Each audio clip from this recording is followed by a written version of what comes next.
cuffs are off, man.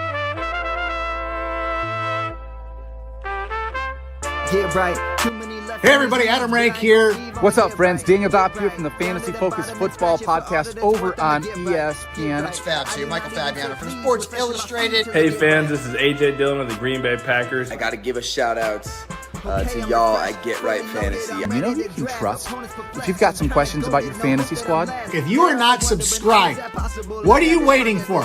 You want to lose your league? If you want to check out a cool show on YouTube that'll help you get ready for the fantasy football season, check out the Get Right Fantasy Network.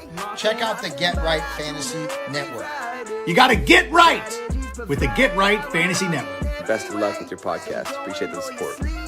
Get you right. Enjoy the show. And I'm getting down cause I want my sleeves up. And I'm getting right cause I want my sleeves up. And I'm getting down cause I want my sleeves up. And I'm getting right cause I What up? What up? What up, world? We are back. It is Friday Night Mocks. Here. Woo, that felt good. Oh, did it? I've been waiting to say that all week long. Mm-hmm. Welcome back, everybody. This is the Get Right Fantasy Network with me, Mike Herrick, aka Classic Mike. We are here today to do a Friday night mock. We are doing we're going to be doing a SuperFlex Dynasty Startup, but we'll get into that in a second. Let me hand it off to my buddy over here, good old Kendall. How you doing, brother? Hey, we back. Friday Night Mocks are back. D-Gens, let's get it. Oh, man, I'm excited to get this thing going. We got plenty of people in the chat, and we also got people waiting to mock. So let me bring up our board right here so that we can actually get this thing started and ready to go because everybody is anxiously waiting to start. I have luckily drawn the 101. We randomized, as always, we randomized 3 times. So, of course, I got a little bit of shit for the concept of getting number 1, but it's okay. We're going to start this thing right now. Take Genty. This is a tough one for me. You want to get spicy? Tough. I want to. I'm thinking about it. No, I'm going to go very, very vanilla. It's just how I feel. I've always been a Josh Allen fan. It's hard for me to pivot to a guy like, Jaden Daniels, who had a wonderful season last year. Let's not, come on. The guy did fantastic last year. He is much younger. It is somebody that I would be more willing to do, but I want to have a little bit of security. I can grab somebody a little bit younger later and make that, my guy to kind of go off of later on. So I like it. We'll wait and see how that goes. Yeah. I think it's a coin flip. The way I typically play Dynasty, where half my team can't drink when I draft them, as usually how that works. I like it. I think I'm with you on the risk profile. Yeah. He hasn't hit a points per game situation that approaches Allen, but he does have better weapons in a team that's seemingly better about putting weapons around him. So, yeah. I mean, I think even for those reasons, I'm pretty close to getting Jaden up there. So we'll have to see. I don't think it's as crazy as people are talking about. No, I mean, honestly, the first, these first few picks should be pretty chalk overall. I mean, this is a Dynasty startup. It's really where you're willing to, start your particular team build. In this particular case, we are doing a SuperFlex League. So, dem boys, my boy right here. Love having you here, my friend. But we're see that Dallas flag in the background, man. Dem boys, you're gonna have to give us some Dallas takes. No. I'm steaming up your boy. We don't have any there. Dallas people here, and I'm happy because we don't have to talk about that. Come on, I don't have Frank here. I can get away with not talking about the Dallas group for a minute. But one thing, so what we're doing for this particular mock today, it's a SuperFlex mock. It is a full PPR mock. We have 3 wide receivers. We have 2 flex options. So we have a lot to go here. We're going to be doing 15 rounds, minute clock. Hopefully we don't have people using the full time. Frito, no, Frito. At least make sure you guys fill out your particular queue, just to make sure you guys are ready to go. Oh, thanks so much. I know, Evan. What up, Evan? Hey, man, I like it. I like it. Oh, what's up, Nickel? How you doing, man? John Nichols in the house. We got Calvin in the house. Hey, I'm a Texas boy, but not the boys fan. I love it. I love Bro Cal. Getting a Dynasty mock rocking fellas. I love it. Rafi in the That's chat. Brocal's name. I'm just learning Brocal's like real name because I know Yeah. Brocal, but I have never talked to Brocal as Dr. Calvin Brown over here. Brocal, how Yeah. you doing, man? Glad you're with us. It's all good. Chase Bijan, JJ. Interesting 3 non-quarterback run. Do you see a big tier break here? Is Hurts a big tier break for you, or For me, how it do you is. kind of see this? For me, it is. I mean, I think for me to the tier break for the QBs is Burrow. I'm not a big Hurts fan overall, especially with the whole situation in Philly in general. Now that Saquon has been there, if you look at the stats for the last few years for a guy like Jalen Hurts, he had 2,900 yards passing last year comparatively to the year before, which is a little crazy because the year before he was at 3,800 passing yards. I understand that the tush push is a big reason why a lot of people like him, and he's always going to get at least 12 touchdowns because they always tend to stop on the 1 yard line. But at the end of the day, I can't rely on touchdowns, and that's one of the biggest things. So for me, I'm just not on board with Jalen in one way or another. I try to avoid him. I would probably put Patrick a little bit ahead of him, even though I think Patrick has fallen off in the last few years. So I Ever tell you how much I hate the 110? This is ridiculous. I just looked that I'm on the clock and I didn't realize how much I like your spot right now.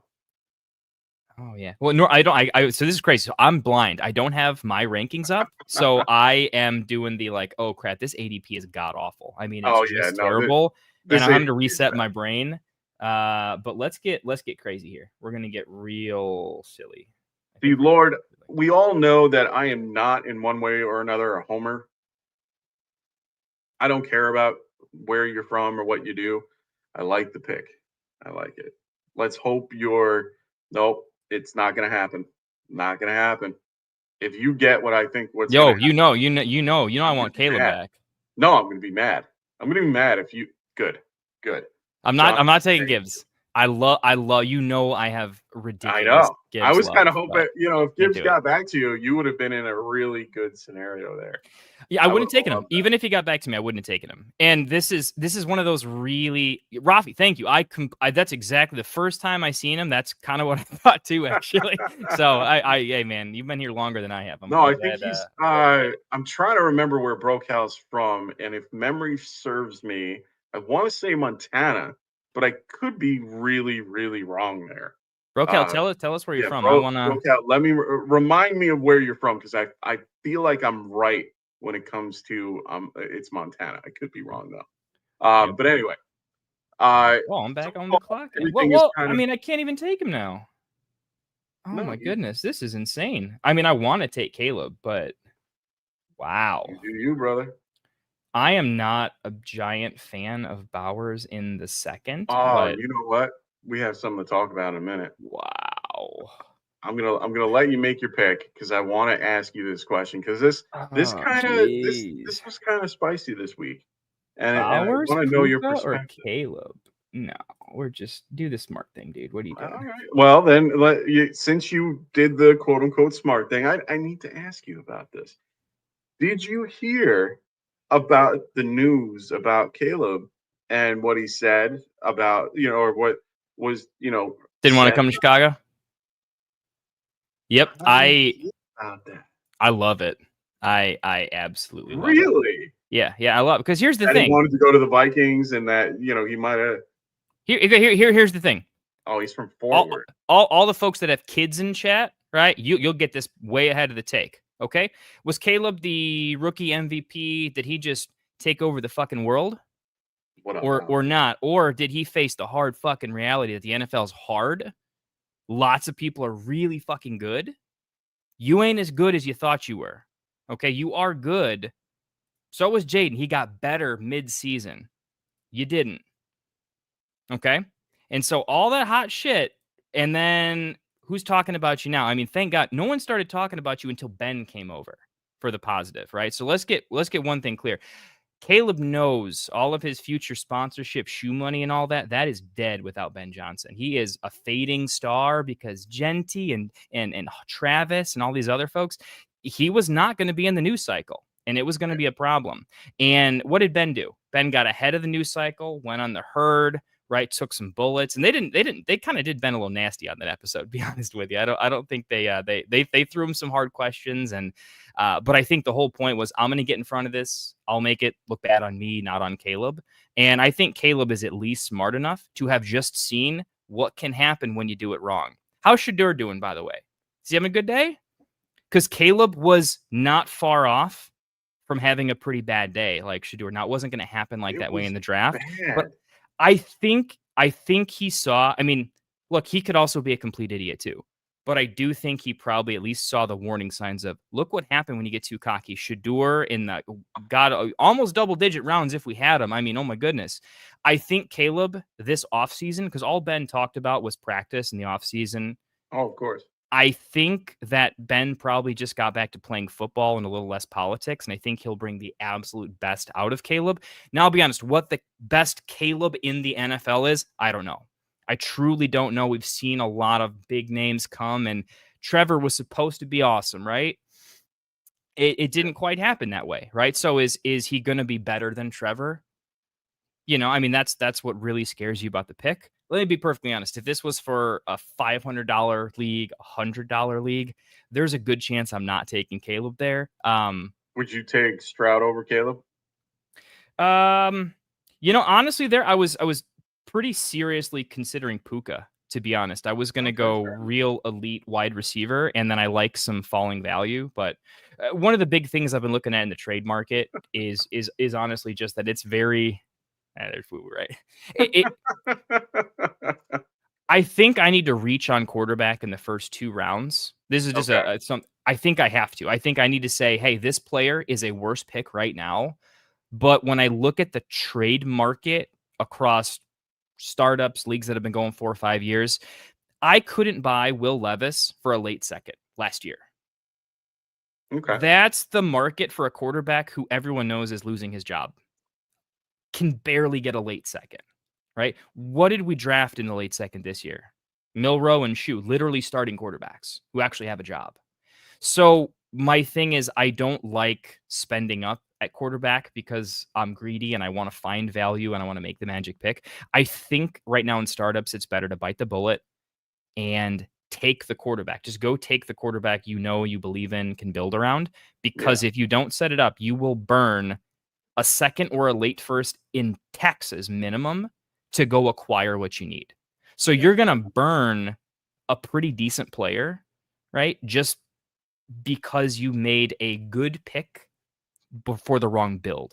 Does that make sense? No, I get it. Like startups teach you a lot about the trade market, and I've probably done about 50 or 60 startups. And what I've definitely found is when I get to like round 5 or 6, if I didn't take the quarterback early, I feel like I have to lose a second round pick of value or lose 20, 25% of value in my picks because I have to make up for a situation.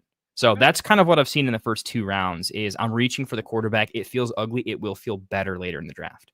Okay. No, that's fair. I mean, I wasn't the biggest fan of Caleb overall, even from last year. I wasn't really high on him as a, potential guy to go the distance, if you will. Now that he's had Ben Johnson in, now that they've given him weapons, they've given him a line, they've given him an opportunity where, he didn't really have that last year. He was pretty much at, I get why he was a little bit upset about the situation, Shane Waldron and, a bunch of other stuff. So I understand his particular, I don't want to go here. Can you find a way to get me somewhere else? I get it. But it's something you don't say. It's something you don't tell people. That's not something that you broadcast to everybody. You kind of make it where you're like, okay, well, how am I going to make this better? And then you get a guy like Ben Johnson and you just kind of move on and kind of, ride the high and then say it down the line. You know what I mean? Like you say that like years later, not the next year. So it's one of those things.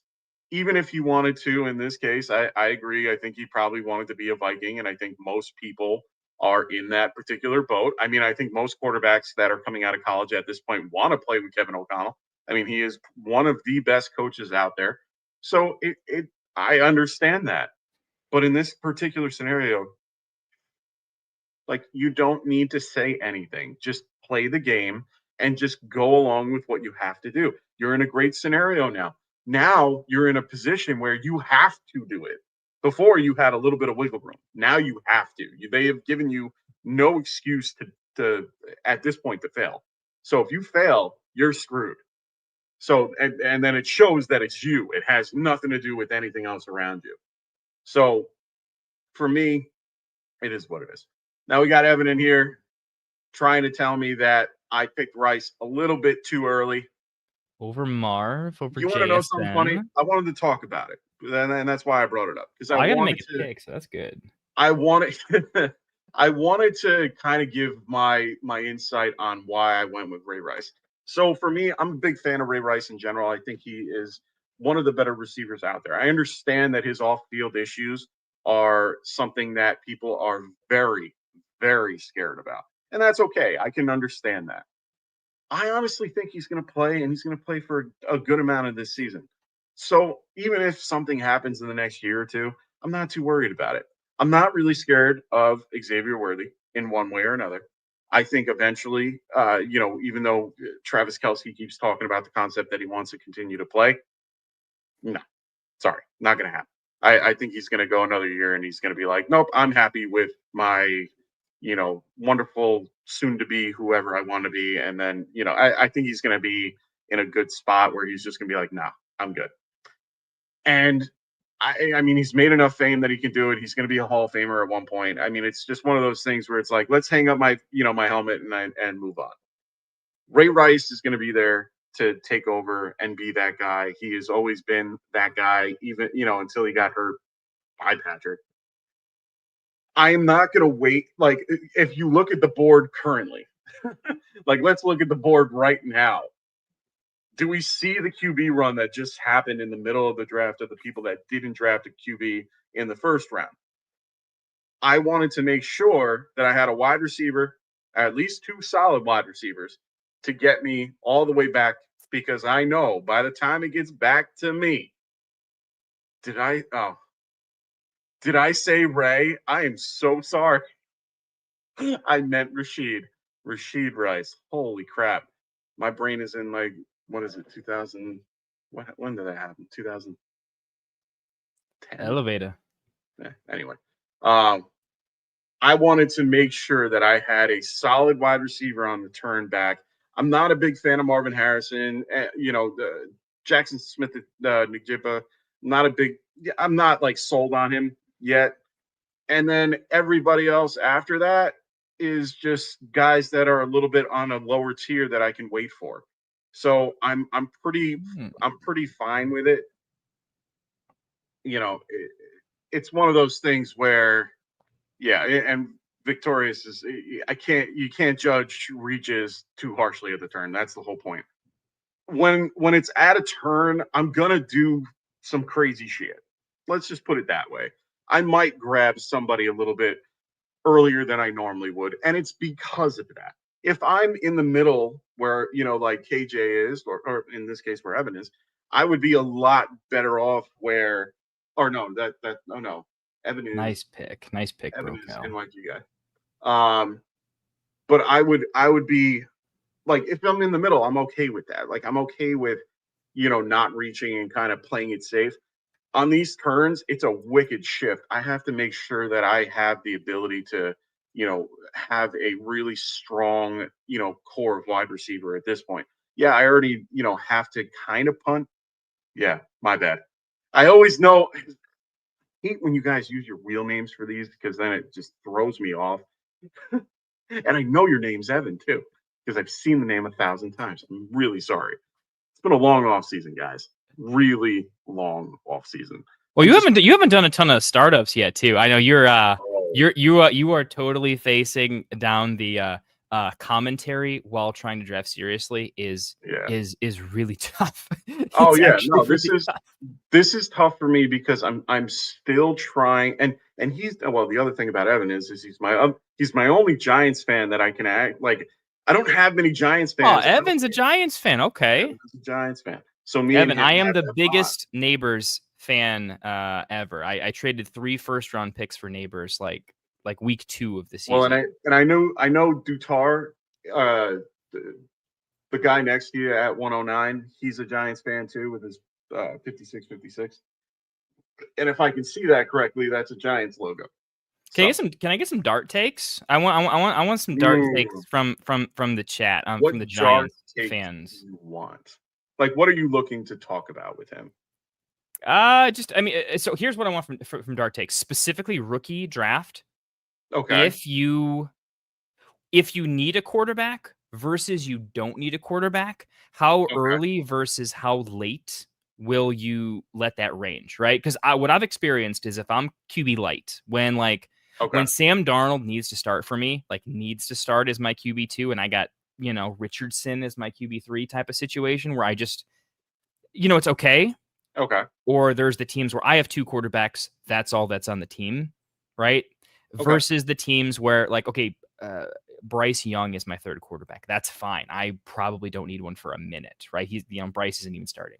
I have found that it changes where I take him. It really does. I had to really think about the RJ, Harvey, Caleb Dart. It was close for me. I mean, which sounds crazy because I know right now I think Dart is definitely going after them in most drafts, but in some higher dollar drafts, I've seen Dart go just because the value guys say kind of like what I've been on, where I say Levis, a non-starter, no one would sell him for a 3rd. He was at least a 2nd. So there's something to in these startups. Just I don't think it's so crazy even drafting 4 quarterbacks in a startup if you can get them at value, because you're gonna in 12 team you're gonna have value in the trade market. So for me with Dart, so Rafi says if I That's needed spicy. a QB now, I'd rather have Tyler Shuck over Dart. Shuck should start. Yeah, no, he's not wrong, and I agree with that take. That's something that that's something, and that's what I was kind of gonna get to. If I need somebody today, I need somebody like Tyler, but I'm willing to wait. I'm willing to have that that patience to wait for a guy like Dart, and I'd rather have Dart overall.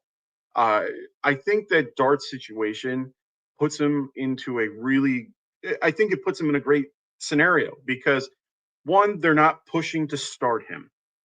They're not looking to get him out there today. They're not looking to get him out there tomorrow. They're going to throw Russ out there. They're going to let Russ do his thing for a little bit.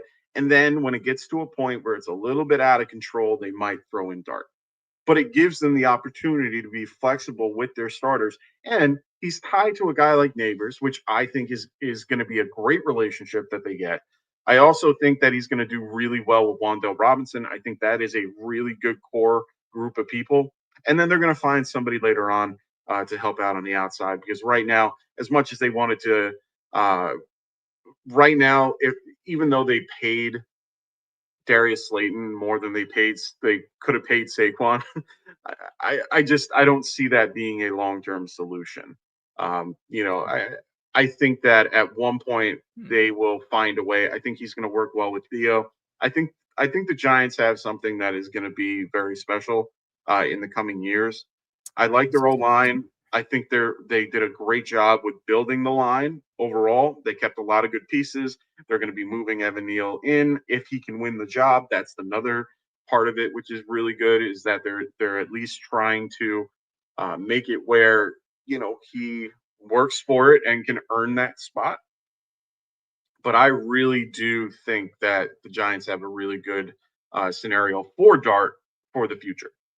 A lot of people were like, oh, let's tank until 2027 and then get Arch. Hey, I was one of those guys. I wanted Arch. That would be great. But I really do think at this point we're good. I think that I liked Jackson Dart from the beginning. I liked what he had to show. I love how Brian Dable wants him. You could tell the last week before the draft, he was all in on Dart. And I was like, okay, cool. Like that, I want to see that. Like I want to see my coach being actively involved in trying to get this kid built up and hopefully turn him into something great because he sees something in him. All right, cool. So I'm hoping that all works out the way that it needs to. Rafi, I don't know if the Giants need to trade for Mark Andrews. We already traded for Darren Waller. And that didn't really work out the way that we wanted Is that it. John? Is that John over there in Jaywin? That John's his name, right? What? Jaywin? That John? Is that John, right? Is that his name? Who? Who are you talking about? Jaywin, the guy who just drafted McCarthy and Bryce. Oh, it's John. Yeah. That's John, right? Yeah, he just won the draft, by the way. There is no way. There's no way his team's not my favorite team. That is the ideal build I have been looking for at the turn. I decided not to go with it. If I went with when I was considering Puka there, I was absolutely going to go with his build and probably go RB after that and wait for those exact two names. By the way, this is a really, really good strategy. JJ and Bryce in particular are going too late, and if you can do the draft exactly like John did, that is one of the most elite ways you can play Dynasty right now. I think it's 100%. pretty sick. And it screwed everything up for me because I was going to take one of those two players, and now I am in absolute shambles. I mean, it puts me in a scenario where, you know, when you're drafting from the corners, I have to reach a little bit, but a guy like John is getting a ton of value. A ton of value. Because he's able to get guys like this and have a particular good turn where it's like what he has, where he has Gibbs, Lamb, Wilson, A-Chain, and then has JJ and Bryce. I mean, I think that would be my preferred. You know, I maybe not JJ. I'm not a big fan of him. I would have probably went a different route. Yeah, and I'm not a fan of JJ. You guys know I was Drake May over JJ, but just value there. But I mean, May wouldn't have made it there. You would have to have drafted him in the second round. You would have to drafted May in the second round, and that's just way too early. But for me, I mean, I have no problem here with what he did. JJ, is connected to, JJ. I mean, they talked about that in the thing. There's John. So he was like, it was between Fields and Young for me. I would have gone Young over Fields, in my opinion. He just got Ted. His last 4 or 5 games, PFF, he was unreal. 2, 3. I mean, his touchdowns were good. He was using his legs. Everything came together at the end of the season, and now he has Ted, which his last 2 weeks were incredible. I was already out there trying to buy him in those last 2 weeks. I mean, he put up in that actually 3 weeks. He put up 27 fantasy points in week 16. 17 he did 17 points. And then week 18, he put up 36. I mean, he did really well down the stretch. He had a game with 23. So, I mean, he was doing real well. He had a horrible start, but he got his shit together after they benched him, after they put in Andy Dalton. And then it became, where he worked his butt off and got there. So, to be honest, I love what I love what they did. And I think overall, he'll be just fine. I think his coach, is Canales, right? I always forget. I was already into my queue, man. I was letting you roll there. I was fully on the lock it up, Kendall. You actually got to win a draft here, and you're way behind. I'm good with Canales being his coach. I think they did a really good job with getting Ted in there. They grabbed Jimmy Horn. It is Canales. They have a really good group of receivers with him. They tried building the lineup a little bit. They gave him a little bit of, they built up the defense a little bit. Great run game. You need a bruiser back. You got him. You need a pass. They got 2 bruiser backs. They got it with Rico and with Chubb. So Chuba. So I mean, ETN catching all the passes. Yeah, that offense is looking like. Okay, where are you at with the Panthers? Are you? I like the Panthers. I guess this is more of a redraft question, right? Because Dynasty, it's not like you're drafting Panthers, right? You know what I mean? But when you look at the redraft streets that we haven't even really got into, do you think you're gonna have a sneaky positive Panthers take, or are you gonna be like, I'm not gonna catch the falling knife? I think it's a trap. Because Bryce could be good. You know how the Bears, for instance, are well, I mean, it's good for Caleb, but I don't know how I want to draft the wide receivers because is it going to be bad for everybody except Caleb? What do you like? It kind of looks like that for the Panthers, right? Coker was kind of a fun sleeper. Oh, I was so mad. Now his upside's a little bit dampered, right? Like It is very Jatavian Sanders was kind of like he was just free for a little bit. So like I was like, I'll dice in there. I don't know. I'm undecided. I haven't gotten to my redraft yet though. And you're picking. No, so I'm just trying to talk. No, you're good. I'm debating if I'm going to do something. Ooh, let's think about it. Let's think about what Classic Mike is going to do here. I'm going to do something rash that I probably wouldn't do in most scenarios. Richardson, quarterback. Hold on. I got to look at the board real quick. I gotta look at the board because my thought process might change this. No, I'm gonna wait. Drafting and commenting is crazy, folks. No, I'm gonna wait because I had a thought process in my head of where I wanted to land it, and I had two guys that I was in between on, but I know that they're gonna go right here at Hoodie's pick or at KJ or at Frito's. So I was very in between on what I wanted to do here. So I wanted to wait and see, and I think that it's gonna happen the way that I think. Oh no, it didn't go the way that. Oh no, okay. Yeah. Hoodie, I'm really liking Hoodie's team right now. I think the draft fell for him in a particularly nice way because he gets Burrow at that massive teardrop, right? Because if he's at the 105, it changes his entire strategy. Yeah. So he gets Burrow where he wants him. He probably was thinking Burrow might even gone 103. And then it just falls for him where he can take Travis Hunter at the 5-4. Just feels filthy. Like that feels actual filthy. Like Travis Hunter could be a second round startup pick next year. And he went in the 5th. Egbuka in the 6th is like, yeah, you sit him for a year, but then he's Godwin 2.0, but like 10 years younger. Kind of filthy. Yeah. The fact that RJ Harvey is one of the oldest players in his team is kind of hilarious. He has a rookie that is older than most of his team. It's pretty funny. That team is super elite. Love what he did. Trying to find you see any picks or runs? I'm kind of seeing like initially just some observations I'm seeing is that big positional group in the 2nd round. I'm wondering how the people towards the tail end feel about it because there's a big quarterback run. That's interesting. Where did T. Higgins go? I'm trying to find him and I can't. 410. He's at the 410. Mm-hmm. Why do I see that? Oh, there he is. Yeah. I was going to say it's a little odd that he let Higgins go and missed out on the stack. So this is a very ADP run here. Those wide receivers were just sitting atop of ADP. Yeah, but I mean, like with Higgins at 26 years old comparatively to Tet, who is also 22. I understand that. I would always try to go for that stack if I had it.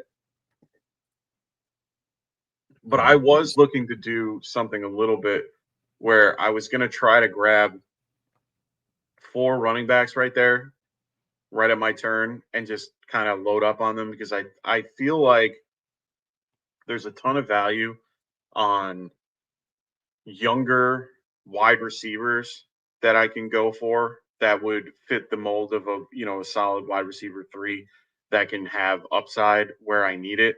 So I was or I can just grab a really good, vet a little bit later on that can fill that void for now.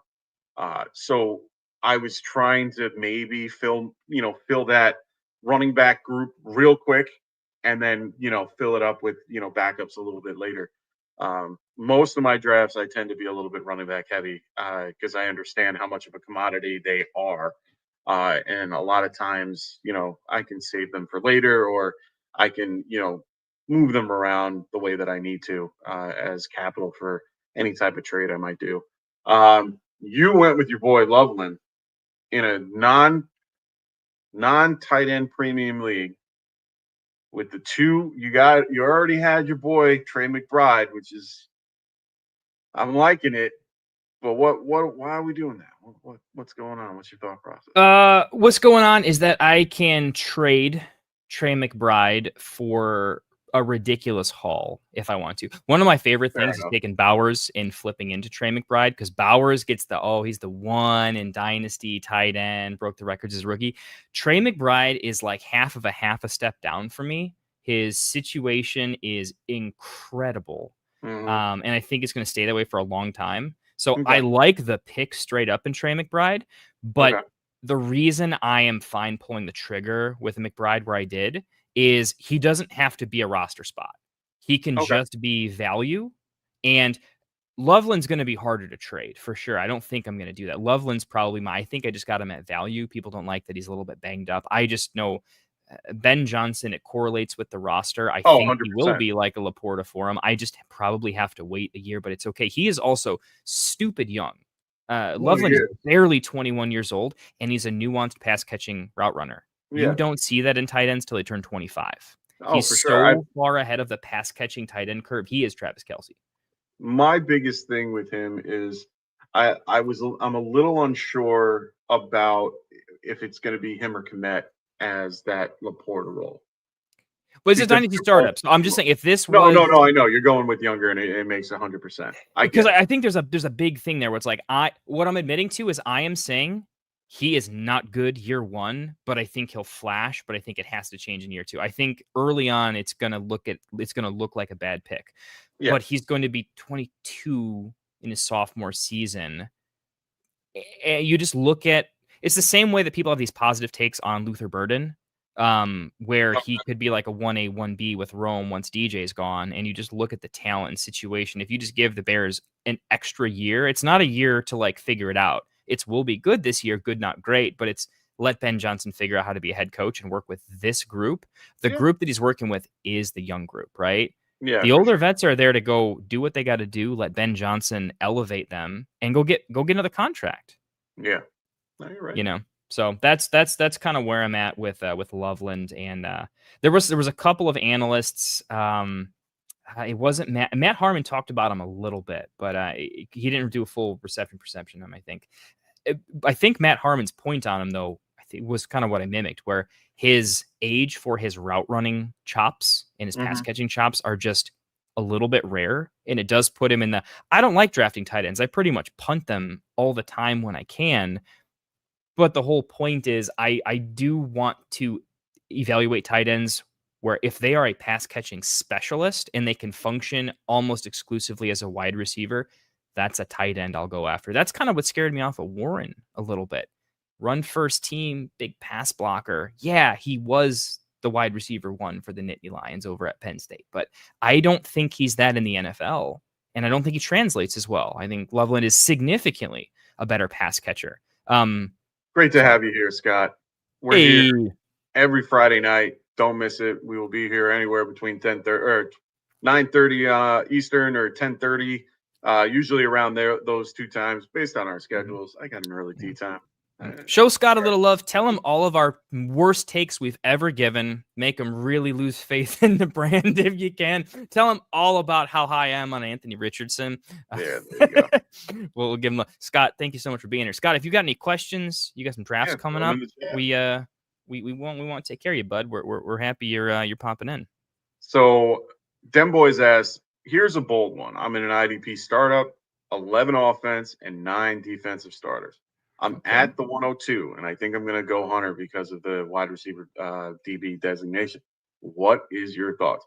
Right away, bro, honestly, in any dynasty startup, and especially in IDP, he should be your 101. Should be the 101. So if he gets past the 101, you're solid. Absolutely. Without a doubt. I'm taking Travis Hunter in that particular spot. I agree. I don't think it's as bold as you think. He's going to be in such high leverage situations on both sides of the ball. Also, just enjoy the journey, man. Here's the thing. He's got such a spicy, hot thing to him. A big part of what I believe in is attaboy. Thank you. But give us some trade questions, Scott, because what we're definitely known for is if someone gives us like a trade question in our like group text, we'll talk about it for like a week. We won't let it go, all of us. And so believe me, it's not even trying to curry favor with you. It's just we need to win every trade all the time. And if you give us something, we won't shut up about it. So yeah, that's the benefit of not having 200,000 fans is you get everything from us. Oh, did I? You ever get a trade came through on your phone? And you're like, God, what did I forget to like turn off? You know, like what did I? Not me. But we got our boy right here, good old Dem Boys, who is our first subscriber. So from the first to the last. We appreciate that very I much. hope All Scott's those in not the between. last, man. No, well, you know what I mean. From right at this moment. So yeah, no, we want, definitely have more people. So make sure you guys are liking and subscribing to the show if you haven't already. Hopefully you guys are enjoying what we have to tell you. Like I said, we do the up, and he probably autoed because of the concept of talking and going Got back. him. We got him. Yeah. But Enjoy I will that, Mark say, Andrews. I know them boys enough, and he's done enough drafts that he was queued up. So I'm not really For too sure. worried I was gonna about say Andrews here is perfectly fine. if you guys ever want to do drafts or be involved with Friday Night Mocks, do not hesitate to reach out to me. My handle's here. You can always get me on X. This is one of my handles. This is my same handle on Sleeper. So if you're on Sleeper, don't hesitate to reach out. The only difference with my name on Sleeper is I have little underscores from Classic Mike GRFN. So just reach out to me, and I have no problem, getting you guys into drafts. My only thing, and this is what I preach, we want people to be in these drafts and mocking like these wonderful guys up here who are going to go through the whole thing and not auto.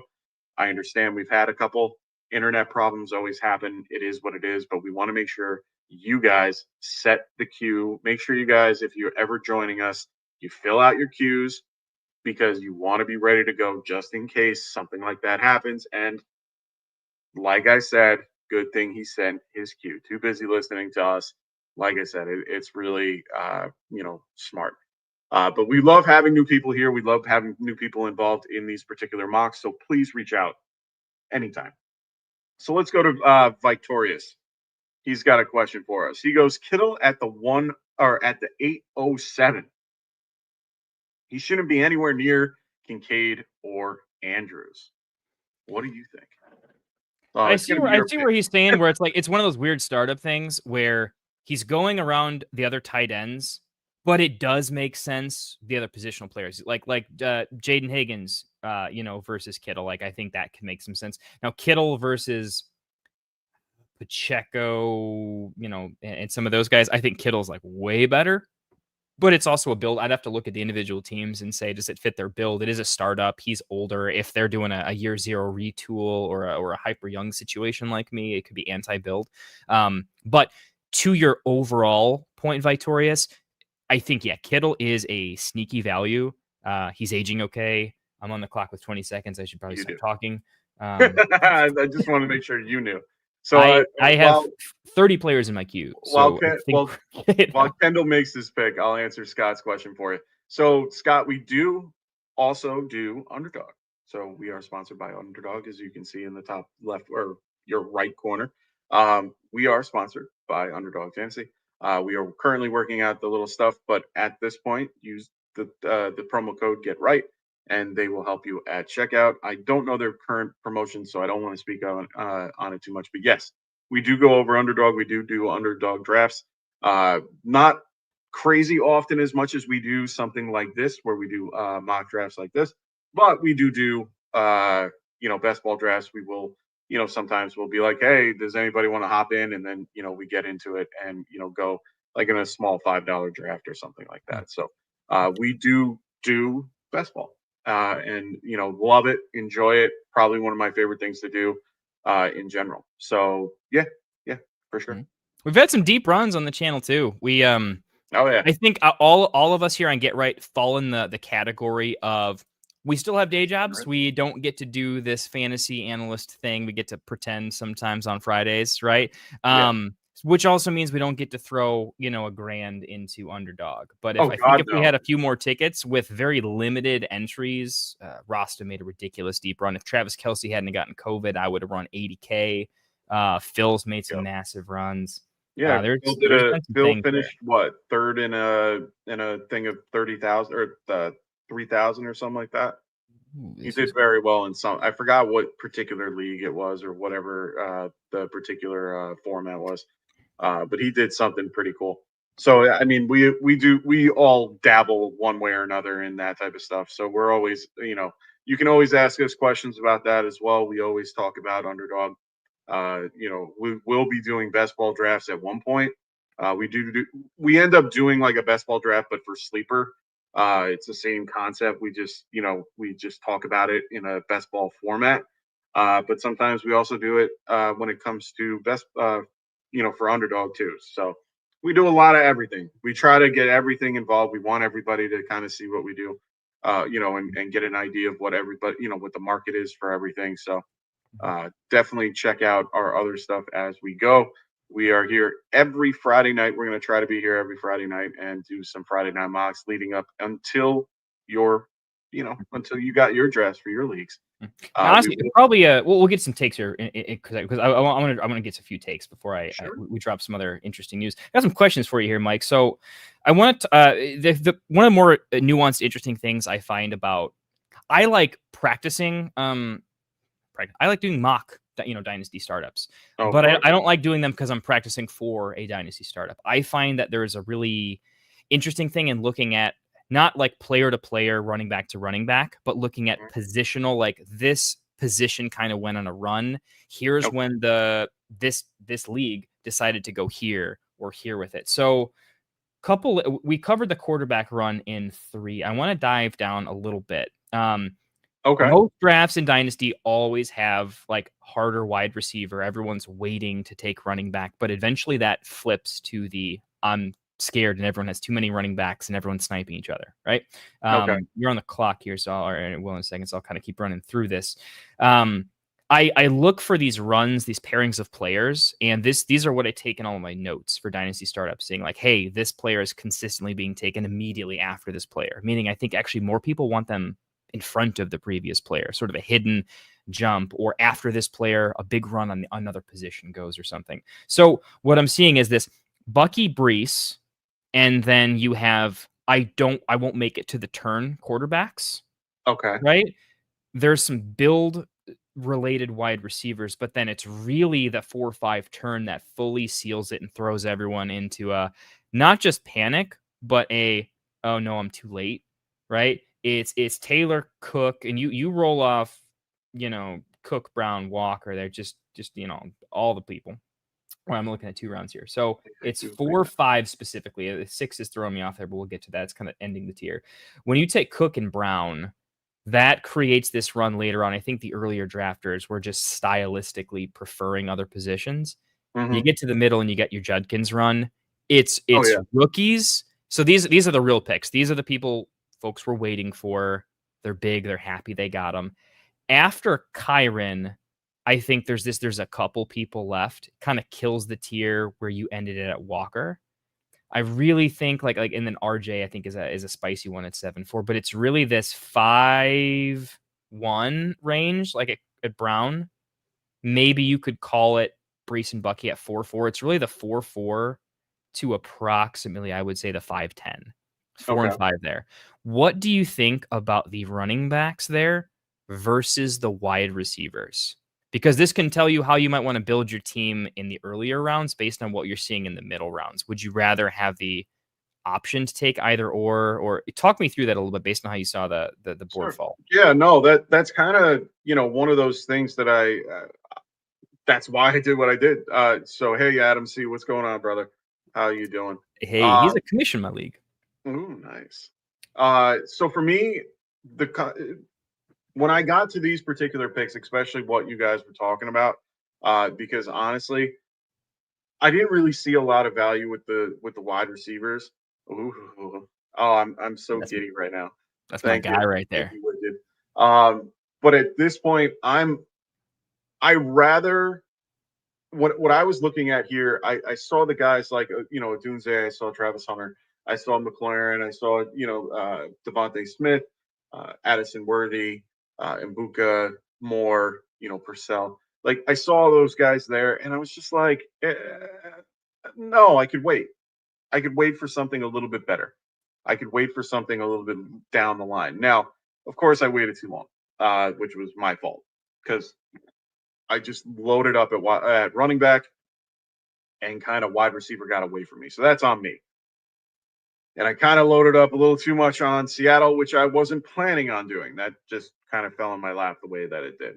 But it's one of those scenarios that in this particular run that happened, I preferred the running back over all of them.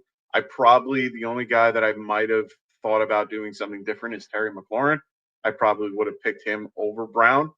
if I'm looking back at it, and like if I could, hit the redo button. Either that or I think that's it. Because honestly, when I got to the Walker pick, I was very surprised that Walker made it all the way back to me at the 6-12. 24-year-old running back, going to be 25 in a little bit, but he, that particular offense pretty much leans on him and makes it where he's carrying the ball at least 20, 30 times, even with Charbonnet. So, it's good to have. Oh my God. I love seeing these guys. What's going on, Club Fantasy? Love seeing you guys. He goes, good evening, Mike and Kendall. Hope you guys are having a great draft. We just finished a SuperFlex mock show tonight too. Oh my God. Great. Oh man, I would love to have been in that. You have there. And he goes, it's Ryan. What's going on, Ryan? Always great to see you. He goes, Mike, I hope to see you at Scotty Fishbowl, New York. I will be there, my friend. As always, I am going to be there. We got a wonderful crew that is going to be at the Scott Fishbowl in New York City. We're going to be at Legends in New York, in Manhattan. It's going to be on 33rd. I think it's over near 5th Avenue. Memory serves me right. But we're going to be there. We got the real. Oh, great crowd. Yes, we always have a great crowd. Ryan's part of that great crowd. Love Ryan. Love having him there every year, which is great. We're going to be having Scott Fish himself. Will be there at the Scott Fish Bowl live in New York City. We're also Mike Fabiano is going to be joining us, as well as oh God, I forgot his name already. James Roste. I always get his name wrong. I'm horrible with last names unless his last name is Smith. But the guy from Psych, the main character from Psych. Oh, yeah. I don't know his actual name either, but I like the show. So, yeah. Rode. Yeah, I was right. James Rode. So he will be at Scott Fishbowl Live. Really excited. So even if you're just in the area on July 19th and you guys want to come by, join the fun. It's always a great time. We'll have Sal Leto there as always. Ryan throws a wonderful and hosts everything. Really great guy. Really a great time. So I'm excited to see you there, Ryan. Always a pleasure to have some time to talk. Next year I got to come out there, man. If the economic recovery did not hit well enough for me to even leave the basement at this point, but no, man, I think 2026. I would love to come out to your town over in NYC, and if we could do city for city, I'll come out to New York for Scott Fish Live. You want to come out to Chicago? By the way, anybody come out Scott Fish Live Chicago next month? I was gonna say this guy's gonna be in Chicago, so we're all entrenched in the Scott Fish Bowl and the giving to charity. We love it. Always enjoy it every year. I can't wait till they come out with the football line and all their stuff. I'm going to be in the Giants division. Really enjoying it. Can't wait. It's going to be fun. Anyone got any? Look at Adam real quick. Adam's a good dude. Me and him have we send each other novels about just trade theory in our league. I mean, really. Adam, we need to stop chatting about it. We have books published at this point, man. Good for you, John. Love having you going to Michigan. Hey, that's awesome. Dude, that's what's up. Represent. We need to get some merch going. We have nobody representing. We don't have anything. Oh, I have a ton of Scott Fish stuff. I'm just not wearing them right now.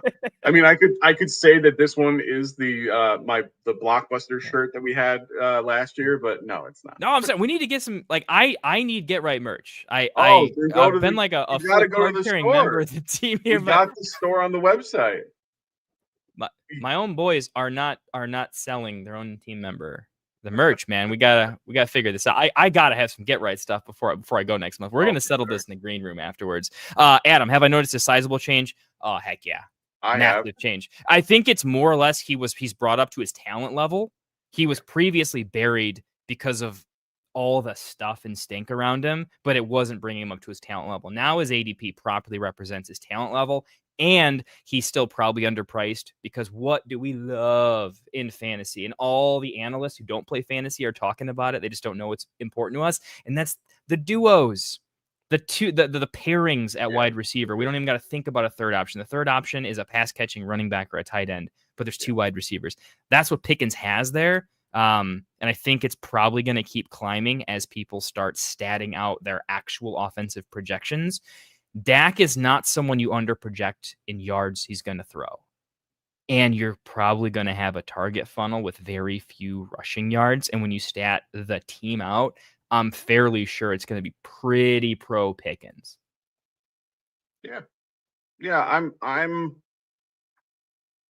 I'm not like shocked at it, to be fair. I think it was smart for him to get out of Pittsburgh. Yeah. It's funny because he was just starting to do the like, no, I want to stay. I'm a good guy now. But it's not the place for him, to be quite honest. He's not. That is not where he should be. Not where a lot of people should be. There's plenty of people on the East and West Coast that both are very honest with themselves about I don't belong in Pittsburgh. Well, no, and it's not anything more than the concept that the offense doesn't work for him. That is not an offense that he is good with. Like that offense was a rush first offense. They were second and third in rush rate. Like there's you can't really at this point. What's the point? Like I never liked his scenario there. I was never a big fan of him to begin with. But it's one of those scenarios where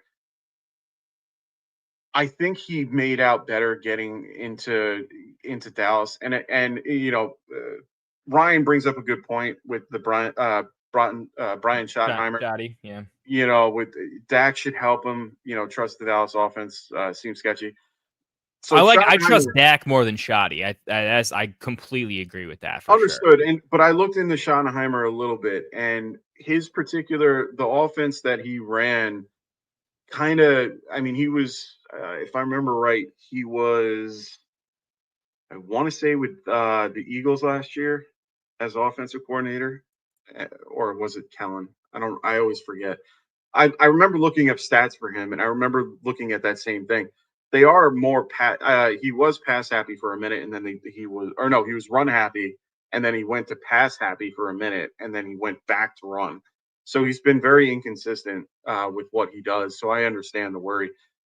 I think he'll do just fine. It's just he's more to me like a high-end wide receiver 3, especially for redraft. I think he's around that.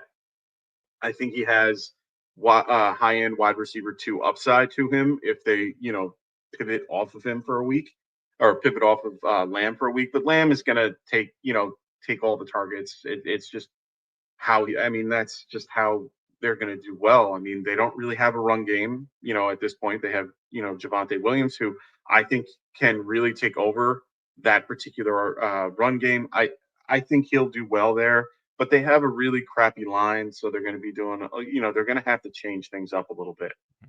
So I am a little nervous, but I'm not like crazy nervous about it right yet. So we'll wait and see how that goes. Well, I'll say you guys you're the smart NFL guys, right? I'm the chess nerd, right? That likes game theory without watching an NFL snap. Now I'm a big NFL fan, right? But with Pickens, I simply go, he's awesome on a 9 route. He's great with a 50-50. He's just like, if I could put him on a team, right? If I threw him on Baker Mayfield's offense, yeah. Boy, come on, man. Like, that sounds fun. You put him on a team that likes to throw the ball and then ask questions, I'm going to have a fun day. Gonna have a fun day.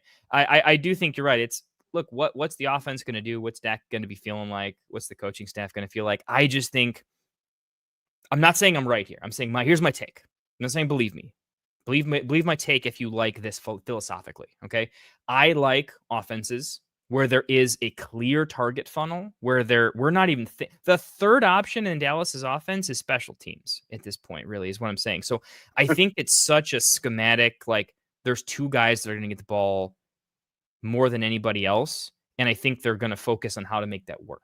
So that's kind of all I'm saying there. I should probably make a pick. No, I agree. I definitely think that's, I think that's a reasonable way to think about it. Pickens to me, right now, Ryan's saying he goes, to the point. He just took Pickens in the 6th round in best ball draft. He's the wide receiver 2 for his team, so he hopes that he pops. He's somebody that I've avoided in the past in general. I just haven't really have a lot of Pickens because I'm not sold on the player he is. I'm not sold on what he can do for a team in general. I never thought he was a wide receiver 1 for a team. Like, they definitely needed, someone like Metcalf, but that offense was horrible for him. Absolutely horrible for him. So I think that he can do better as the wide receiver 2 for Dallas. Do you think it's worth noting that there was a time where we were in on Pickens? I wasn't. Right? I was never in on Pickens. He was not us. I mean, like the fantasy community, though. No, I got a understood little what you meant. spicy for Pickens, right? I was completely out on that. I was completely on the other side of it. I did not want anything to do with Pickens because of the type of receiver he was just a straight up, he was a contested catch guy, and he is a fantastic wide receiver when it comes to that. Some of the catches he made are unbelievable. You can almost say that I can't possibly do 2 rounds of takes on Pickens. Probably. I just realized there's been 2 rounds of Pickens. We probably should get our life back, but that's my whole point. I think that he can do well at in Dallas. I'm not touching him though. It's just he's not my cup of tea. You know me, man. He's approaching 25. He's basically off my roster at that point. So, is what it is. Vike, Vike is hating on my team lacking running backs. It's a good thing, Vike. It's a good thing. I'm gonna draft. No, I was gonna comment on your running backs, but I was gonna wait until you made your picks before I said anything. I should make. So, Adam asked us, biggest rookie riser for you in startup drafts. I need a timeline on that. Rookie riser from when though? Because I can timeline that a lot. Let's call it right now. Like over the last couple of days, since I've done all my drafts. The last week, yeah. Biggest riser? I know who the biggest riser is. I already know who it is.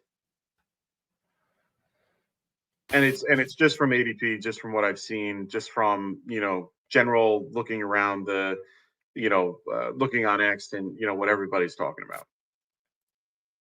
I already know who it is. Give me yours while I make this pick. Mine is going to be mine. From what I keep hearing, is RJ Harvey. His is probably the biggest jump that I've seen so far with his ADP. I think a lot of people are seeing him being the lead guy in Denver, which I think is the case. I think at this point, I mean, you went heavy with the 2 other guys that I thought. I mean, I already knew you were going to go Neal. I mean, that's just who you are. But I got a couple. Another guy, which I'm really surprised he fell to where he did. Who did? Tutton. Oh, Bashal, baby. No, that's my whole point. Oh man, he is. Let me be clear. I have him ahead of Scadaboo in my rankings. Oh yeah, no, I do too. I like. That's not because I have Scadaboo low. It's because I think Tootin's could take over that whole role. Yeah, he's got a lot of. He's not Gibbs, but he's got a lot of Gibbs in him. Statistically, I got a shout out to the Flock Fantasy and specifically the Dynasty Domain guys here who did a really, really nice job breaking down Bashal from a historical comp standpoint. I broke him down hardcore, but they put up the content way better and prettier than I can, so I'm going to give them all the credit. He is basically the best statistical running back taken at his draft capital in the history of the NFL. No one with his size, speed, college production has been taken that late ever. And it's not close. And they looked back 20 years and I've looked at every piece of data and he's basically the best pick that's ever happened at that pick. And I think the team is absolutely going to trade ETN probably mid-season. I don't think it happens before the season starts because they don't need to. They need him to take the work anyways. They need to get the rookie involved slowly.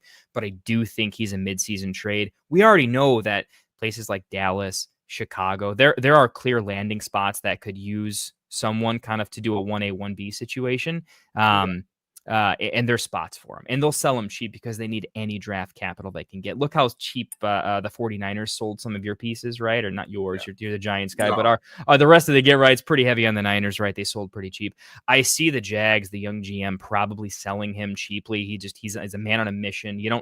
You don't take Bashal there and not sell ETN. So once that happens, I think he's going to have a meteoric rise, but people are starting to see it. Devin Neal is probably the light version of that, where he's less talented, but people were like, oh, 6th round, he got buried, so we'll bury him.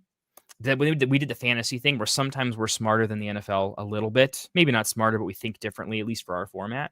And we're like, he's taking over Kamara's job, and is it 1 or 2 years?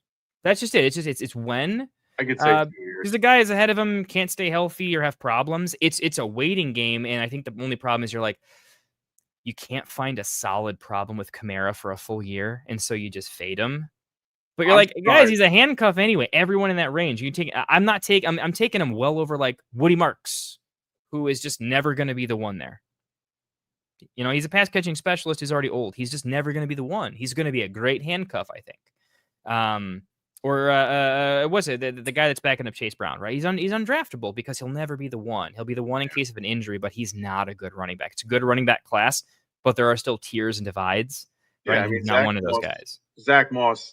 I mean, he was solid for the time being when he was on the Colts, and now that he moved to the Bengals, it makes it a little different. But I get what you're saying. I guess this round 13 was absolutely brutal. This running back run destroyed me. I think Garendo is one of the best late round picks you could have. It's probably a better pick than Tootin, straight up around later. Yeah. I wish this could have. Nice. I wish we could have done another 10 rounds with this, because it would have been a lot more fun. The rest of my draft would get so much better the next 10 rounds. I spend most of my time on the late round picks. Jaden Blue, I don't think has been drafted. Is he somewhere? Where's I mean, that's all. No, he's definitely. He's there's a lot of picks we would have made around this point, or that we wouldn't have made, and that we're kind of reaching at. So these mocks are, at the very end are a little bit off, but it's really just because of the fact we're not going to 25 rounds, and I'm not going to keep everybody here for over an hour. Well, yeah. Hey, Mike, good shout out on Kyle Williams. He shouldn't have been a riser, though. He should have always been there. That's Sleeper's fault. The community, most of the big sites, FP with their ECR, we all check it, right, and stuff like that. Everyone was kind of slightly in on Kyle Williams. Sleeper was the one I was a little behind. No offense, Sleeper. You guys have a great product, great stuff. ADP's a little rough though. I can't say he's rising, because Kyle Williams in most competitive drafts, his ADP was buried, but he was honestly being reached for in the 2.6. He was going earlier than expected. I mean, I don't think he went here. I got to my favorite pick in the draft. I just have to say it before we're done. I think the best pick in the draft is 13-5. I think that's the actual best pick of the draft. 13-5. Who we got? Braylon Allen. Braylon Allen. Nice. Braylon Allen was 20 years old last year. Oh, yeah. He's younger than most of the rookie running backs. He is 3 years younger than RJ Harvey. He is a rookie contract younger than RJ Harvey. Oh, yeah. And they don't like Brees. Brees will be gone in a year. Oh, yeah. I think he'll be great this year, but he'll be gone. And I think Braylon Allen is going to be an RB1 next year. I'm embarrassed that I didn't reach for him and then give this take, because my entire build is based on next year. But by the way, my best advice I can give, I think Braylon Allen is probably the single best trade for pick I can possibly conceive in the last 3 or 4 years. What up, Rasta? Hey, man, I'm rolling my sleeves up just for you, my man. Great to see you. Great to see you, Ant. No, I mean, honestly. And who won the draft? Who you like? Yeah, tell us who you like. Well, at least I know you hate my team. That's fine. Give us your favorite team in general, but really, me and Mike just want to know which one of us you like better as team. Oh, well, I mean, he's not going to pick my team. Chad, if we could get some picks too, me versus Mike, man, rip us up. Tell us which team you hated the most. God. Yeah, you probably. Adonai Mitchell, 15-10, by the way, amazing pick, such a good pick. Yeah, I Tillman sneaky there too. You guys were sharp. This last round was really sharp. That's how you know a group is good, is when the last round is like, oh, every one of these picks is money. Oh yeah, no, I had a rough draft. I didn't do as well as I thought I would do at the 101. I wish I could have went a whole different route, and I'm a little mad at myself. But I'm still I like bits and pieces of it. I'm in a weird, so the build I did, just to give an idea, for those that are looking. I mean, I did Josh Allen with Lad McConkey in the second, then Ray Rice. Wow, I did it again. Rasheed 101, Rice. 2, 3, Rasheed Rice on the 301. Then I did James Cook at the 412. Chase Brown on the turn back, and then Kenneth Walker coming back. I wanted a really good, solid group of running backs right there because we were talking before. I didn't really like the wide receiver group for that, so I wanted to have a really solid running back group. Then I went with Hawk after that, and then Sam Darnold because I had no other choice because everybody took every QB off the board. Normally, I wait on QB in SuperFlex. I try to kind of spread it out a little bit instead of trying to go one right after the other. But that failed me because now I could only get Sam Darnold, and then there was nothing after that. Then Tyrone Tracy. I really do think Tracy is one of my favorite value picks for any startup or any redraft league. I do think he can be a top 15 running back this year for a lot of different reasons. Converted wide receiver. He's still learning. Well, that too, but he will lead for now. He's got the fumbles, right? I didn't want Gino. Huh? They might not have picked Scatterboo if he didn't fumble a little bit. I honestly thought it was just the if he keeps fumbling, we need something. If he stops fumbling, he's great. No. They got Scatterboo 4th round, which doesn't mean it doesn't mean a lot. It's day 3, so no problem. Pleasure, bud. He was a day 3 pick, so it's not like he's going to be right away thrown in and be that guy. He's going to be a compliment to Tracy. And they're going to still throw in Devin Singletary. They're still going to have him, and rotate in and so on and so forth. But I think that Scatterboo is going to be short yardage and be a little bit more goal line. So, yes, that kind of takes a little bit away from Tracy. But I think he's going to make up for it in full PPR leagues just because of the fact that Russ is a check down monster. Oh, he was a good point there. He was second in passes to the running back. In the last 2 years that he's been, he was second and third in passes to the passes to the running back from Denver and from Pittsburgh. So he has consistently checked down. Another reason athletic too, so he's going to check down more now that he can run less, right? And they can spread it out a little bit and throw it over the top to get to like neighbors, and he can still throw downfield. But he's more of a check down guy because he's lost that little bit of an edge that he used to have. And, Giants line isn't fantastic, but he'll be able to stay up and be able to get the throw. Yes, it is a typical build. But at the end of the day, I think he's going to check down a lot. I do think that he can do just as well as he did last year. He's very good between the tackles. He always falls forward. That's one thing that I love about the kid and what I saw last year, falls forward. So I really do like Tyrone Tracy a lot this season. I understand that a lot of people are a little bit lower on him. Continue to be low on him. I'm going to take him every time because I think he can do well moving forward. Cooper Kupp and Adams were really. Are you drafting to win or are you drafting to trade though? I'm curious. So, when we mock, let's be honest though, a lot of times our team is very different than when we would have drafted if we would just shut up and not comment. No. Sometimes picks are less about build and more about like the board there. Does that make sense? I'm curious normally we do. Normally, if we're doing these, it's a slow draft. We have a little bit of time to think. I get a minute to think about it. But for this, I wanted to. At this point, I was going based on my build. My build had a lot of younger, in their second, contract type years, so that they only have a few years left. And my wide receivers, are youngish and that, at the top. So I needed to go a little bit balanced. I already know Kupp's not going to be long. He's got another 2 years, if that. I had Adams on a really pass happy team. So I wanted to get a little bit of balance and get a little bit of age in there. I went with Marvin Mims a little bit later. I liked what he ended up doing a little bit later in the season. He could fill in as the wide receiver 2 for Denver. And I'm a really big fan of Bo Nix. I think he can do really, really well there. Hollywood Brown, I just honestly at that point I didn't like anybody else, so I just saw his name and I went Hollywood. I just like him, and then Wandell. I like that Mims Brown Wandale, man. You just got like the crowd favorite, like wide receiver 3-4s. We just hope make it. Oh yeah, well, but for me, Wandell is going to be one of the biggest benefactors of Russell Wilson being there. Neighbors gave him that shout out, man. He said he was a dog. Wandell, well, CD gave him the shout out too. Was that CD or they both did? No, CD gave him a big shout out last year. No, he was a second round NFL pick. He was a good college wide receiver. He's a very good wide receiver. He's still a good wide receiver. He's got no yak. No, he's got no yak, but he's got that dog. But the problem, or the thing that they need to do is find a solid wide receiver too, to kind of take him out of the outside and keep him in at the slot where he will. You think Wandale is like 85% of Tyler Lockett? Like he's nuanced. He can do a lot of the route tree pretty well. I mean, he can't do the advanced route I can agree that Lockett does, but I'm saying 85%. He's a catch it and fall down guy, and he does it pretty well a lot. Yeah, I agree with that. I honestly think he's just a solid wide receiver too.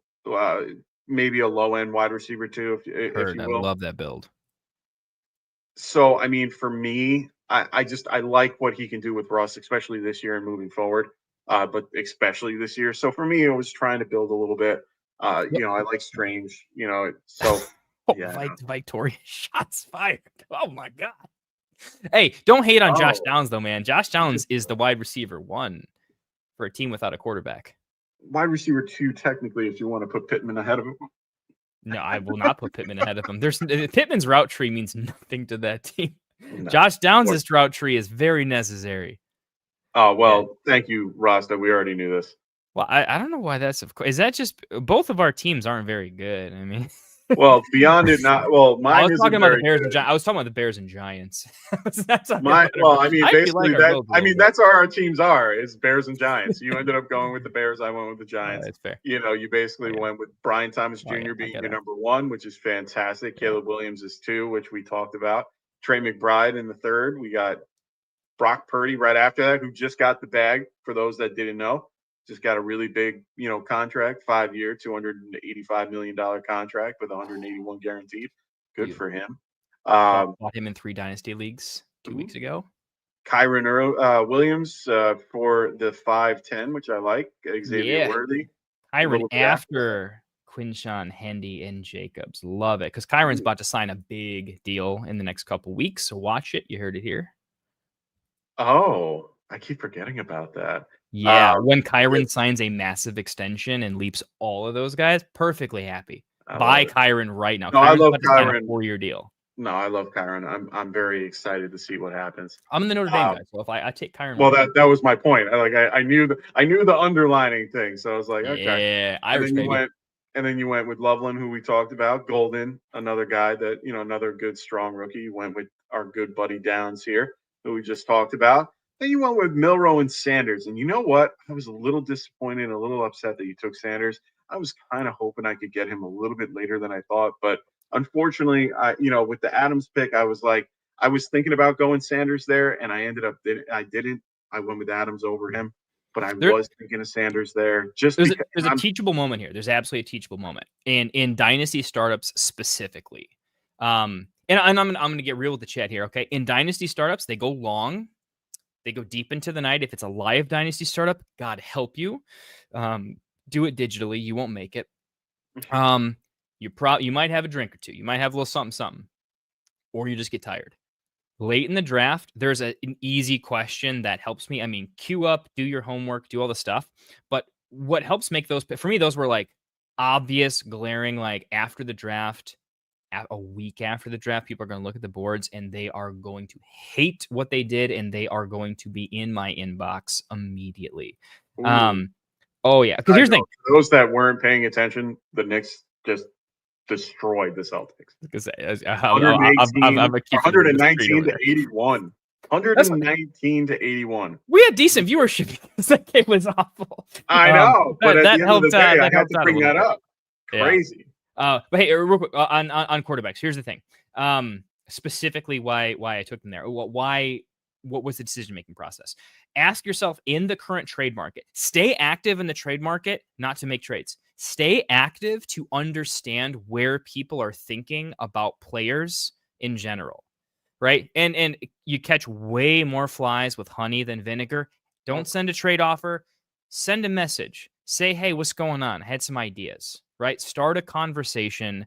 That's how you get deals done. And that's how you know who a guy is in and out on.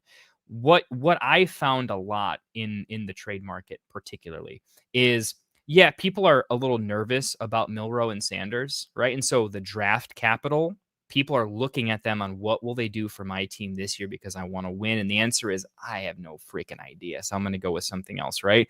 But if you're in 20 dynasty leagues plus and half your teams are rebuilding, half your teams are win now, half your teams are there, you're portfolio managing. When you get to that level, you start making draft picks better. And you can do that today, even in 3 dynasty leagues. Just change your thinking a little bit. Just ask yourself, look at the guys before and after and say, who would I trade for? What would I get done? Here's my thing. I can trade Shador right now. Give it a couple weeks and one camp hype. I'll sell him for a future 112 or something along those lines, right? I will sell him for he will go for a late first round pick. He will go for an early second. He'll go for 2 seconds.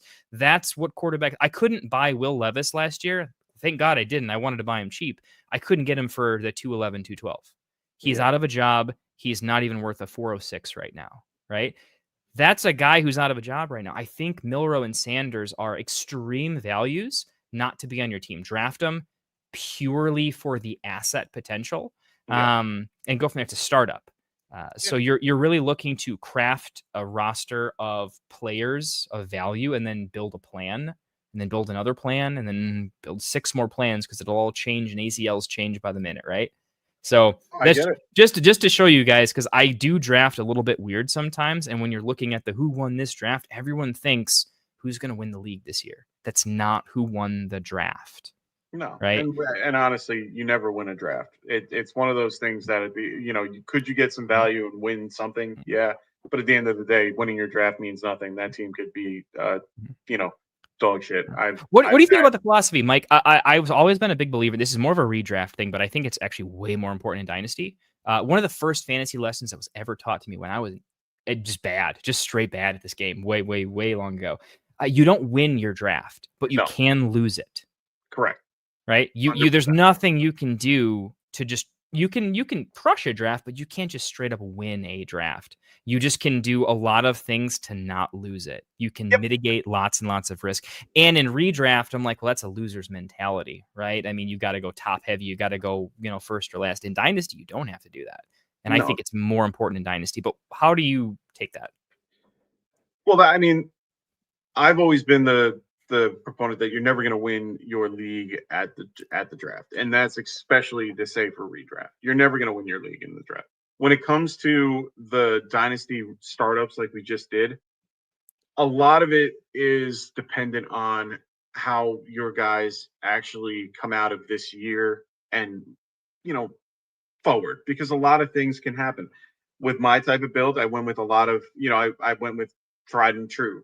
You went with a lot of guys that are a little bit more like in the next year or two. So you're not winning this year, but you know that in the next 3 years, you're going to be in a great spot. I'm going to be struggling because I'm going to do well this year and have a little bit of a rougher time in the next 2-3 days or years. So it's one of those things where you have to think about the type of feeling that you want to have. And then you go by what you need, what you want to do. And a lot of times the way that I am is I trade away my draft capital a lot, unless I'm the 101, which is very rare, that I, trade that pick away because I'd rather have something tried and true. But I'm going to go for the guys that are a little bit younger that have been proven. And, I'm going to aim for the guys like, BTJ, and I'm going to add, try to get those guys where I can, use some of my draft capital to get that and then build my team that way comparatively to, drafting a ton of rookies. If you look at my team, there's not one rookie on my team that, I don't believe in it until I see it. And investing in that particular person too early or too late, I'm not willing to have that guy sit on my bench and hold up a roster spot most of the time. Now, in most scenarios, in most startups, we have taxi squads to be able to do that. And that's part of why a lot of teams, and especially groups like, if you're doing it in real leagues, that's why people will reach a little bit more, because they can just throw them on a taxi and they don't care. So it depends on the league. It depends on the situations and all that. But in my scenarios, I prefer not to waste my time with a lot of rookies unless I know or I'm very high on a particular rookie. And, then I'll stick with it. But it's very rare for me to do. Very rare. To your point, real quick, I'll just throw this out there as a quick one to maybe end on a little bit. One of the things that took me longer to level up on in Dynasty, because I really went from like I was bad at fantasy football to was much better at it to learning all the formats and trying to figure out. And I fell completely in love in a sick sort of degenerate way with this wonderful, wonderful game. And more importantly, the fantasy community is just legit, man. People are cool here. But I was always, you guys see how I draft, right? I mean, I'm as young as it gets. I'm active in the trade market. Pretty much my entire roster is usually just a value accumulation that will appreciate. It's the opposite of buying a car, right? Everything gets better over time. And I play the stock market that way a little bit. One thing that struck me a little bit, would always get on my nerves, is people would draft like Cooper Kupp and Devontae Adams on literally your team. They're two guys. Yeah. And mid-season, if it wasn't going right for them, but it was going right for the players, they were getting like a late first or just this obscene haul for these vets that I knew were going to be worth less than half of that in 6 months. Exactly. But that team was, they were 9 and whatever, and they were trying to make their run, and 20 points a game is 20 points a game. And they would pay for it. Yeah. And I that made me stop and think a little bit, because normally I don't like doing that. Well, if I'm going heavy young, why would I add one of those in there? But if you've heard me talk so far, a lot of my picks are value market based picks. Every one of my picks is very fluid. I plan on talking to 4 different people about how that could make more sense on their team for something, right? I do think that grabbing a veteran or 2, even if it doesn't fit the build, I think it's worth considering, hey, what's this player going to be worth mid-season to a contender if they have the season that I'm projecting? It's a take, right? It's absolutely a take. You can be right or wrong. If you take the take and they're mediocre, you own that used jalopy for a long time, right? I mean, it's just you burnt that pick to crisp. But I do think there's value. And then if I look at your 11-1 there in Devontae, I think he's going to be an absolute animal. He's with Stafford for 2 years now that Stafford's there. And Puka is amazing, but it's a 2 wide receiver system, and Puka sometimes gets injured. I actually think it's better for Devontae if he doesn't get injured, but I think he's going to have a year, and I think people are going to want to buy Devontae off of you. If you don't win the league, I think the league winner is going to want to buy him, and he'll pay his 112 for him. And you're getting a 112 value at 11-1, and that's possible. That's actually possible, and I think that's something to consider. Because you're not getting that for Beck or Myers. No. Well, and that was what I don't think that far ahead with those type of things. But after you talk about it, I mean, when I'm looking at the roster and what I wanted to go with, I had a choice between Devontae Adams, and you can see Beck, Myers, Ridley. And I like Myers and Beck. Actually, Myers and Beck are the same player, actually, which is funny. They go back to back. They're the same person. But I was aiming for McMillan and Joel. Honestly, those were my next 2 picks that I was thinking of. And to be fair, I thought I could wait and have them run back to me at the 12-12. So when they didn't do that, it kind of screwed me up a little bit, and I had to kind of pivot. But those were 2 guys that I was aiming for a little bit later to have at that turn. And it just didn't work out the way that I wanted it to. Yeah. So, it's such a good take, though. I mean, those players, think like week 4 to 8. If you want to trade Devontae or Kupp for any of Kyle Williams, Jalen Noel, you can do that and maybe get a third. Yeah. Like you could absolutely. I think that's a really good lesson to maybe end on. Is I know you didn't pick the player thinking that, but you still were close to that thought process, right? You were you looked at the players and you said, this player is just straight up PPG and more valuable in general, because you tend to play in a slightly tighter win now window, but that actually means that you can also sell very quick if it's not working out, because you're accruing PPG, not long-term dynasty value, and you can sell that quickly. So, yeah. Yeah, and I agree with Vic. I mean, it's sad to say, but I think even though I think Darnold will kind of make him a little bit more relevant, even though Stafford did a good job of it, I think he'll do just fine. It's going to be a little bit of fun to try to figure out who's going to lead that particular wide receiver group. So out of this whole group, I don't know if you've had a minute to look at everything and kind of, break down the teams a little bit. What grouping here do you like beyond your own and anybody, like whose team do you like here?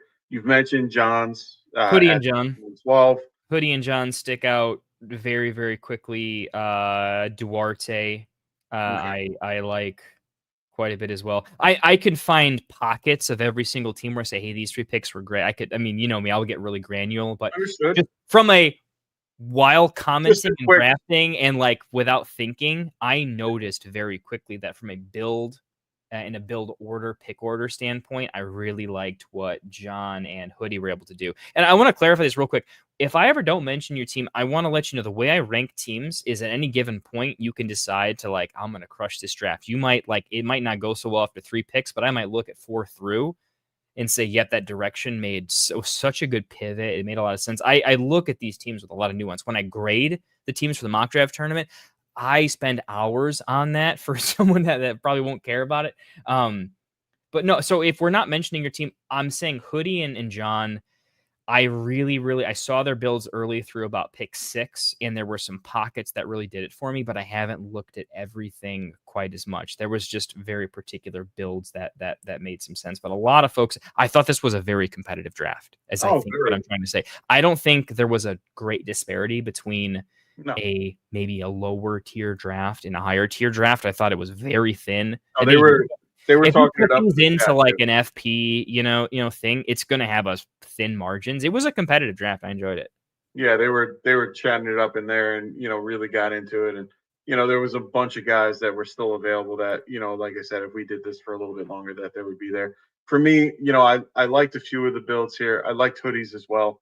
I like the way that he went, where he had a good mix of everything in there. If he missed Harvey at 7-4, though, it changes a lot, though. I'm being real. Like every team has like, oh, you pushed it. He pushed it to the actual maximum, and he got a little lucky. Harvey was somebody I'm looking at the 701. I'm not even gonna lie. So yeah, I mean, you take Harvey at the 701. There's no way he's taking Chuba. I don't think. I mean, he probably has to go Scatterboo, Robinson, Monty, or he's not going to take them over Olave and Flowers, though. I don't think so. I think he has to take another wide receiver and see how it goes. No, but and then it changes it. I'm liking his build. I also liked Duarte. Yeah, I liked his too. Yeah, my other favorite was Them Boys, but his was more of a build for win now. Like his was definitely to win this year. It was not to skate. He wants to win this year. He's got a lot of points on that roster. Well, that's my point. I mean, it's a really, honestly, that's the best roster to win this year. To be honest, like if I'm picking a team to win this year, it's his. And it's really just the build and how it is and who he was able to get. Could he win next year? Maybe. But I think that this year he has that basically, hand him the trophy. But Them Boys did a really good job. He always does. So I'm not really too surprised. Fredo has a build similar to like, I like the setup because I think he's set up pretty good for like the next couple of years. I don't think he wins this year, but I like a lot of the style. I don't love that like the Kamara and ETN were like concessions for less. Like if I were him, I would fully lean into like, dude, look at your quarterback room, just like play for next year. This is so set up for later. But I like it. Hey, what's up, man? You probably put him up there. So we're going to wrap it up tonight there, ladies and gents. We are going to be back with you guys next Friday, and we're going to do another draft. We'll probably do something close to this, but probably a little bit tweaked. I'll try to find a good tweak for you guys. Maybe we'll figure I got a couple ideas we could do for something. 2 wide receiver, tight end premium. We'll figure something out. But we will get that going, probably have it out by Tuesday next week and try to get you guys, in that particular draft and get that thing all settled. And then we will be back probably around the same time next week, because I think it's going to just be me and Kendall next week. And we'll go from there. So I appreciate everybody that joined our mocks. Thank you so much for all the mockers that were in there. Everyone from Lord of Fanta who loves seeing you guys back. Them Boys, Hoodie, Frito, KJ.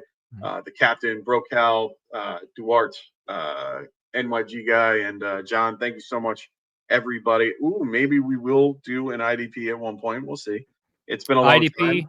We're going to do an IDP. I want to do a tight end premium start 2 tight ends. Nice. That started to become Yeah, up we there. can I do would that. love, especially since the rookie class is like full of tight ends Oh, this yeah. year. We might as well just like go like way into it. I think we could even do, I'm in one league where I'm the dynasty guy, me and Phil are, and this is the least dynasty league I've ever been in. It's half PPR, 2 wide receiver, triple flex.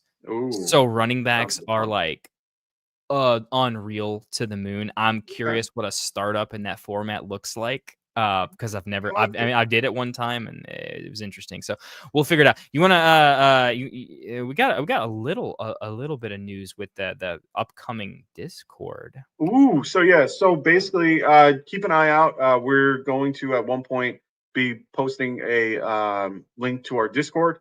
It's brand new. We made it. We got Discord. We just started it up, so we will probably be moving a little bit from our private sleeper channel over to our Discord.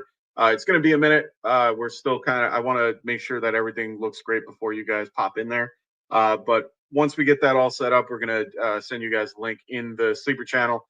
And also here, we'll make sure to post it so that you guys have it. So we're going to be moving there. We also have other things in the work that we'll, talk about a little bit later down the line. But we are working on things and trying to grow things a little bit. So make sure you guys are keeping up with us. We're going to have a lot of cool things in the near to distant future. So really excited about what we have going on. So that being said, thank you so much, everybody, for being here. I hope everyone has a wonderful rest of their weekend. Hopefully you guys are doing something fun. Kendall, stay safe over where you are, for those that are out in Michigan, or what is it, in Minnesota, the Midwest. It got a lot better, thankfully. I think we got it past it most, but that Michigan, I believe, is probably getting pummeled right now. We had a little bit of weather come through, but So make sure you guys stay safe over there in that area, and hopefully everything will work out just fine. And so we'll see everybody next week. Have a wonderful rest of your day. We'll see you guys all soon. Stay safe, everybody. We'll see you. Let's play some music. Later. Wanted to white fantasy is the play. Marking nothing, but I tune in every Friday. Strategies provided, I will lock in every way. So go